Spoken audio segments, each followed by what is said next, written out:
2 parents have been charged with holding their 13 children captive in a home. The news sending shockwaves through the neighborhood. It's actually heartbreaking for the staff, and it's unbelievable what you see. The police officer was talking to her, and she just kept like smirking at him. Crazy, you never know who your neighbors are. That's just some of what people have been saying in the California community of Perris, east of Los Angeles. Neighbors there lined the block after police rescued the children from the home. And that home is exactly where we find our Steve Futterman this morning in Perris, California, as I mentioned, just east of Los Angeles, about 100 kilometers.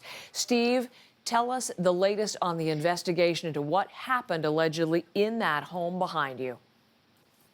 Well, Heather, the 2 parents remain in custody. 57-year-old David Turpin and his 49-year-old wife, Louise Turpin. They are in custody. They are being held on suspicion of child endangerment and torture. We expect them to be formally charged later today, each being held on $9 million bail, which is an extremely high bail. This all unfurled on Sunday when one of the 13 children, a 17-year-old girl, escaped from the home, contacted police via a cell phone.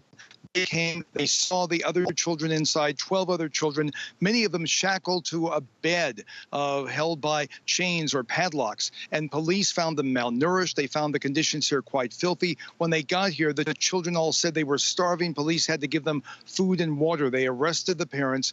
Obviously, lots of questions remain. How long had this been going on? The family moved here several years ago from Texas. Had this been going on for some time? There could be a religious connection. The children apparently were being homeschooled, but a lot of that will be revealed today. Authorities have scheduled a news conference at 1 o'clock Eastern time. We may have more details, but the key thing is the children are safe right now. Some of them are in hospitals, 2 separate hospitals right now, but there is no, as far as we know, no indication that any of their lives are in danger right now. And yet, Steve, as you say, those are grotesque details, and they have people everywhere reeling. We may learn more, as you suggest, at 1 o'clock this afternoon, but what we've learned so far about the family seems to be coming largely from the neighbors. What else are they saying about this particular family? Well, people say they felt something unusual was taking place, but they never expected anything like this. We talked to a number of neighbors last night after the announcement was made about the arrest.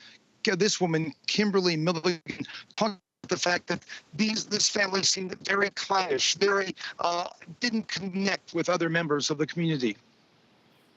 They were the type that you didn't really get to know anything about them. They were very to themselves, in a sense, clannish. So they only kept to themselves. So, and the only time you would see them, you would never see anyone visit. You would never see anyone come outside. All you would really see is that they'd go out, maybe make a grocery run, and that was about it. And Heather, one other thing that we heard from neighbors, first of all, they said the children were very pale, like they had never been outside or rarely were outside. And also, even though the children range age from 2 to 29, people here were shocked to find out that there were children that old. Many of the children much younger. In fact, the 17-year-old girl who was the one who escaped, when police saw her, they originally thought she was only 10 years old. This obviously the result of malnourishment, Heather.